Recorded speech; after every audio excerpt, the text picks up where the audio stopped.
Climate change और global warming के कारण पंजाब में पिछले 4 दिन से लू चल रही है, जिसका सीधा असर लोगों के स्वास्थ्य और मनोविज्ञान पर पड़ रहा है। पंजाब में गर्मी का तापमान 40 डिग्री के पार जा रहा है, जिसके कारण न केवल मजदूरों को बल्कि पूरी अर्थव्यवस्था पर भी असर पड़ रहा है।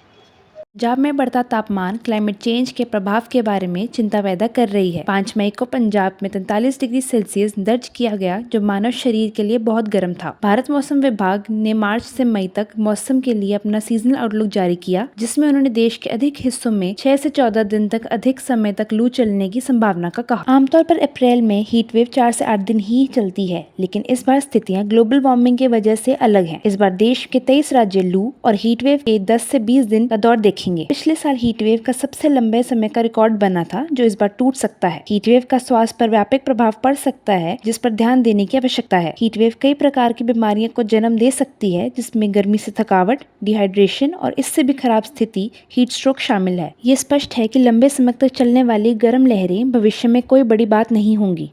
वे पहले ही घटित हो रही हैं और विभिन्न समूहों को अलग अलग तरीकों से प्रभावित कर रही हैं। अर्थव्यवस्था की बात करें तो लोग गर्म घंटों में बाहर निकलने से बचते हैं। पसीना, सरदर्द, डिहाइड्रेशन और बाकी शारीरिक परेशानी आदि व्यक्ति को घर रहने पे मजबूर करती हैं। मार्केट देखो जी, आज के टाइम ਦੇ ਵਿੱਚ ਦੇਖਿਆ ਜਾਵੇ ਗਰਮੀਆਂ ਦੇ ਵਿੱਚ ਤਾਂ ਤੁਹਾਨੂੰ ਪਤਾ ਸਭ ਨੂੰ ਏਸੀ ਪਿਆਰਾ ਹੈ। ਏਸੀ ਦੇ ਵਿੱਚ ਬੈਠਦੇ ਆ। ਕਸਟਮਰ ਜਿਹੜਾ ਹੈ ਮਾਰਨਿੰਗ ਸਵੇਰੇ ਨਿਕਲਦਾ ਹੈ ਜਾਂ ਸ਼ਾਮ ਨੂੰ ਨਿਕਲਦਾ ਹੈ। ਦੁਪਹਿਰ ਤੋਂ ਲੈ ਕੇ ਸ਼ਾਮ ਤੱਕ ਹੀਟ ਹੁੰਦੀ ਹੈ, ਜਿਹਦੇ ਚ ਕਸਟਮਰ ਫਿਰ ਤਾਂ ਤੁਹਾਨੂੰ ਪਤਾ ਹੈ ਨਾ ਕਸਟਮਰ ਨੇ ਆਣਾ ਹੈ ਨਾ ਕਿਤੇ ਜਾਣਾ ਹੈ। ਬਸ ਇਹੀ ਹੁੰਦਾ ਉਦੋਂ सवेर तो लेके दोपहर तक ही होती है, उस तो बाद तो मार्केट बिल्कुल ठीक रेगुलर है। एक सामान्य व्यक्ति की प्रोडक्टिविटी पर भी असर करती है, जिससे उसके मानसिक और शारीरिक स्वास्थ्य पर भी प्रभाव पड़ता है। वजह साफ है, जबकि हम में से कई लोग एयर कंडीशन घरों और कंपनियों में काम करके अत्यधिक गर्मी से खुद को बचा सकते हैं, लेकिन लू से प्रभावित लाखों लोगों के पास यह सुविधा नहीं है। बहुत गर्मी पड़ रही है, जो टेम्परेचर है वो 41 डिग्री से ऊपर चला गया है।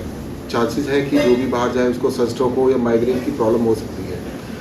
विनती यही है लोगों से कि वो बाहर ना जाए, स्टे होम, स्टे सेफ, जितना जूसेस हो ज़्यादा लें, गन्ने का जूस पिए और बाहर तभी निकले जब आपको बहुत काम हो। ज्यादातर गरीब और मजदूरों को हीट वेव का सामना करना पड़ता है। दिहाड़ी मजदूर गर्मी में बाहर काम करते हैं और इसके साथ साथ कम वेंटिलेशन, बिजली कटौती का भी सामना करते हैं। अत्यधिक गर्मी न केवल मनुष्य को पूरी तरह प्रभावित कर रही है, बल्कि सड़कों पर रहने वाले कुत्तों और अन्य जानवरों पर भी असर डालती है। अधिक गर्मी जानवरों के लिए खतरनाक साबित हो सकती है, जिससे उन्हें हीट स्ट्रोक और डिहाइड्रेशन का खतरा हो सकता है। दोपहर के 12 से 3 बजे हीट वेव का खतरा सबसे ज्यादा होता है, जिसके बीच घर से ना निकलने की सलाह दी गई है। अगर किसी काम से बाहर निकलना भी पड़ता है तो सिर और पैरों को अच्छे से ढक के निकलने की एडवाइजरी जारी की गई है। हीट वेव्स का सबसे गंभीर परिणाम मानव स्वास्थ्य और स्वास्थ्य देखभाल प्रणाली पर होंगे।